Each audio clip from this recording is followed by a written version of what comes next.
Pinagpalang gabi po sa bawat isa. Isa po sa ating mga live session, meron pong nagtanong. Galing po ito kay Ngek. Ang sabi niya, as lang po, di ba po gawa tayo sa wangis ng Diyos? Paano naman po yung special child? Shout out muna sa iyo Ngek at sasagutin natin yung katanungan mo.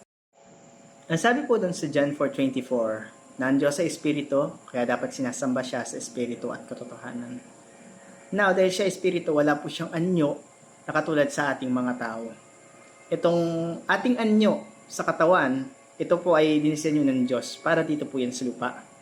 Sabi po dun sa Genesis chapter 2 verse 7 na hinulma ng Diyos ang tao mula sa alabok. Ngunit hindi pa kaagad po yun buhay. Kailan po nabuhay ang tao o nagkaroon ng buhay ang tao? Noong hiningahan niya po ito sa idong ng hininga ng buhay. Yun po ang larawan ng Diyos na nasa tao. Yung Espiritu ng Diyos. Kaya ang tao po ay merong ugnayan sa Diyos. Kaya tayong tinatawag na image of God. Kasi nilikha niya tayo na dapat merong ugnayan sa Kanya. So yun po yung larawan ng Diyos. Hindi po itong ating physical na katawan. So kung meron pa kayong mga katanungan, feel free to comment po sa ating comment section and then follow for more update. God bless!